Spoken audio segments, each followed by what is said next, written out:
आज हम BA part first में भौतिक भूगोल में मुख्य रूप से कौन कौन से टॉपिक सबसे ज़्यादा इम्पोर्टेंट हैं तथा किन किन टॉपिक की स्टडी करनी है उनके बारे में मैं थोड़ा सा आज आपको वैसे बताता हूँ कि सबसे पहले तो अपने सिलेबस में दे रखा है पृथ्वी की उत्पत्ति से संबंधित सिद्धांत कि पृथ्वी की उत्पत्ति कैसे हुई और उससे संबंधित कौन कौन से सिद्धांत हैं जिनमें अपन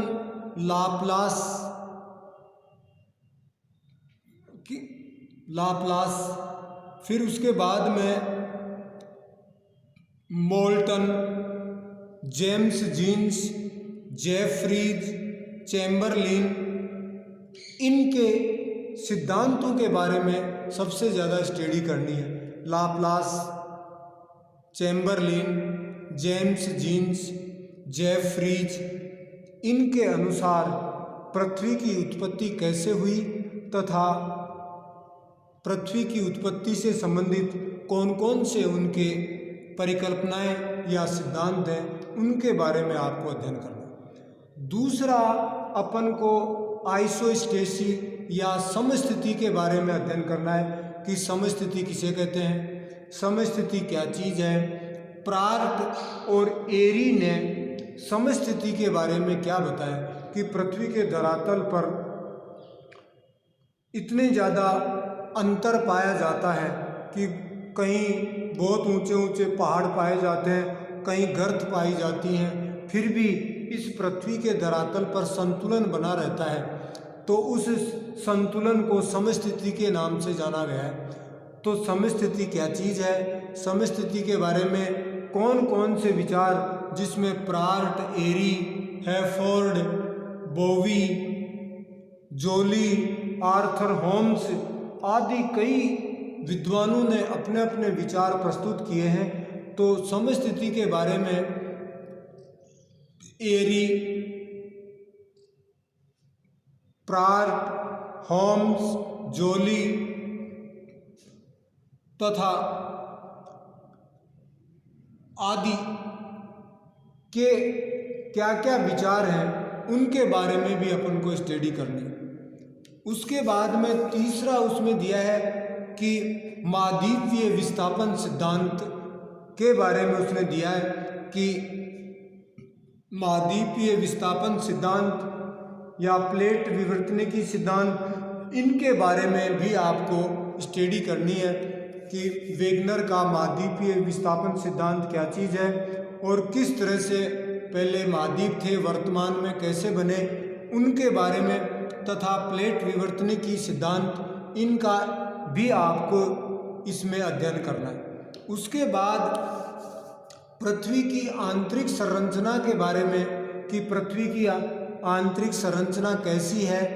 किस आधार पर पृथ्वी की आंतरिक संरचना का अपन अध्ययन कर सकते हैं, उसके बारे में भाई भूकंपीय तरंगों के आधार पर कैसे कर सकते हैं, ज्वालामुखी के आधार पर कैसे कर सकते हैं तथा अन्य स्वेस के अनुसार पृथ्वी की आंतरिक संरचना कैसे है। तो पृथ्वी की आंतरिक संरचना की जानकारी तथा उसमें पाई जाने वाली परतों के बारे में भी अपन को इसमें अध्ययन करना है। इस प्रकार पृथ्वी की आंतरिक संरचना की स्थिति के बारे में। उसके बाद में अपन को भूकंप तथा ज्वालामुखी के बारे में भी इस भौतिक भूगोल में अध्ययन करना है। भूकंप क्या चीज़ है, भूकंप आने के क्या कारण हैं, भूकंप से क्या लाभ क्या हानि हो सकती है, संसार में प्रमुख भूकंप की पेटियां कौन कौन सी हैं जहाँ पे सबसे ज़्यादा भूकंप आते हैं। इसी तरह से ज्वालामुखी क्या है, ज्वालामुखी से कौन कौन से भूआकार बनते हैं, ज्वालामुखी आने के क्या कारण हैं, संसार के प्रमुख ज्वालामुखी की मेखलाएं या बेल्ट कौन कौन सी हैं, उनके बारे में भी अपन को इस तरह से भूकंप और ज्वालामुखी का भी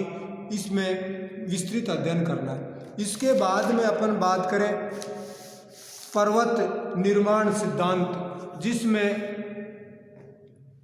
कोबर का पर्वत निर्माण सिद्धांत सबसे महत्वपूर्ण माना गया है। पर्वतों की उत्पत्ति कैसे हुई है, पर्वत कौन से फेज में बने, कौन से वलित पर्वत है, कौन से प्राचीन काल में बने, इनके बारे में भी होम्स के अनुसार, डेली के अनुसार, ये सारी चीज़ें जिसमें पर्वत निर्माण सिद्धांतों के बारे में भी अपन को वर्णन करना है। उसके बाद में अपन करेंगे चट्टान। चट्टान किसे कहते हैं, चट्टानें कितने प्रकार की होती हैं, कौन कौन सी चट्टानों की क्या क्या विशेषताएं हैं, आग्नेय चट्टान क्या चीज़ होती है, क्या इसकी विशेषताएं हैं, कैसे इनका निर्माण होता है, कौन कौन से इसके उदाहरण हैं। उसी तरह से अवसादी चट्टान क्या चीज़ है, किस तरह से बनती हैं, कौन सी इसकी विशेषताएं हैं, तथा अवसादी चट्टानों के क्या क्या उदाहरण हैं, कौन कौन से उदाहरण हैं। इसी तरह से अपन कायांतरित चट्टान किसे कहते हैं, कायांतरित चट्टानें किसके द्वारा बनती हैं, क्या इनकी विशेषताएं हैं और कौन सी इसके उदाहरण हैं, इसके बारे में तो अपन को चट्टानों के बारे में भी पूरी डिटेल से अध्ययन करना है। इसके बाद में बात करें अपन अपक्षय तथा अपर्दन। अपक्षय किसे कहते हैं, अपक्षय कितने प्रकार के होते हैं, अपक्षय के कौन कौन से कारक प्रभावित करते हैं तथा इनके द्वारा कौन कौन से भूआकारों की निर्माण होता है, तो अपक्षय के बारे में भी अपन को पूरी जानकारी करनी। इसके बाद में अपन को अपर्दन चक्र के बारे में, अपर्दन चक्र किसे कहते हैं, अपर्दन चक्र अपर्दन चक्र क्या चीज़ है, अपर्दन चक्र से कौन कौन से भूआकार बनते हैं, पेंक और डेविस का अपर्दन चक्र क्या है, इन सब के बारे में अपन को जानकारी प्राप्त करनी है। उसके बाद में अपन आएंगे कि हवा या पवन के क्या कार्य हैं, पवन कौन से क्षेत्रों में सबसे ज़्यादा प्रभावित होती है, इसके द्वारा कौन कौन से स्थलाकृतियाँ बनती हैं, अपर्दन से कौन से भूआकार बनते हैं, परिवहन और तथा निक्षेपण। तो अपर्दन के क्या हवा के क्या कार्य हैं, हवा के कार्य मुख्य रूप से कौन से क्षेत्रों में होते हैं तथा हवा के द्वारा कौन कौन सी भूआकृतियों का निर्माण होता है, इनके बारे में भी अपन को अध्ययन करना है। इसके बाद में अपन भूमिगत जल या कास्ट प्रदेश के बारे में, कास्ट स्थलाकृतियाँ किसे कहते हैं, कास्ट की कौन कौन सी स्थलाकृतियों का निर्माण होता है,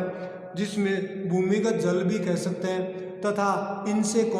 अपर्दन से कौन से भूआकार बनते हैं तथा निक्षेपण से कौन से भूआकार बनते हैं, इनके बारे में भी अपन को। इसी तरह से लहरों से तथा हिमानी या हिमनद से, हिमानी किसे कहते हैं, हिमानी कितने प्रकार की होती हैं, हिमानी के क्या कार्य हैं, हिमानी से कौन कौन से भूआकारों का निर्माण होता है, उसके अपर्दन से बने भूआकार, उसके निक्षेपण से बने भूआकार, उनके बारे में। इसी तरह से परिहिमानी से बनी स्थलाकृतियों के बारे में अपन को अध्ययन करना है। इसके बाद में अगर अपन चलें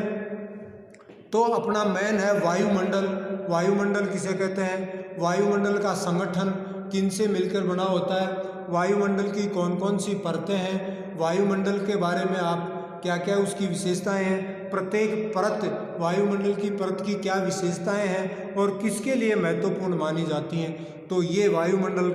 के बारे में अपन को पढ़ना है। उसी तरह से सूर्यातप तथा उष्मा बजट। सूर्यातप किसे कहते हैं, सूर्यातप को कौन कौन से कारक प्रभावित करते हैं तथा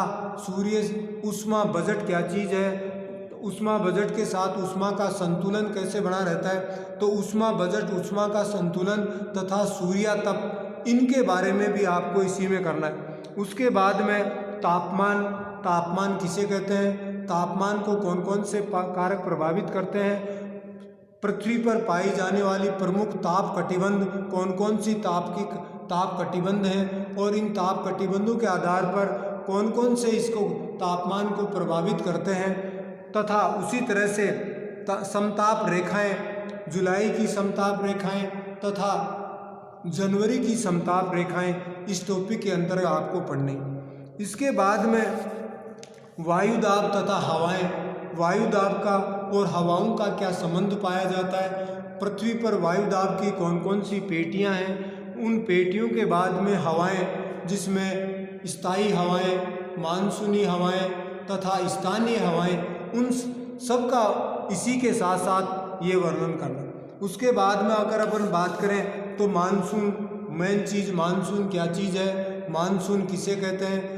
मानसून की उत्पत्ति कैसे होती है, भारतीय मानसून या उत्तरी पूर्वी मानसून तथा दक्षिणी पश्चिमी मानसून क्या चीज़ें हैं, इनके द्वारा वर्षा कैसे होती है और मानसून के बारे में। इसके बाद में अगर देखें अपन,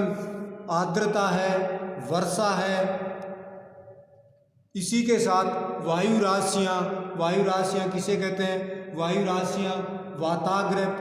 वायु राशियाँ और वाताग्रह के बारे में। इसी टर्म में आपको चक्रवात, प्रतिचक्रवात, चक्रवात कितने प्रकार के होते हैं, चक्रवातों के क्षेत्र, चक्रवातों की उत्पत्ति,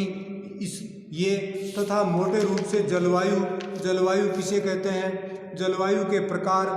संसार को प्रमुख जलवायु प्रदेश, ये सारी चीज़ें इसी के अंतर्गत संसार के जितने भी जलवायु प्रदेश हैं उन जलवायु प्रदेशों को क्या क्या विशेषताएं हैं, कौन सा जलवायु प्रदेश कौन से अक्षांशों में, कौन से महाद्वीप के कौन से तटों पर तथा उस जलवायु की क्या विशेषताएं हैं, इन सब के बारे में अपन को ये स्टडी करना। इसके बाद में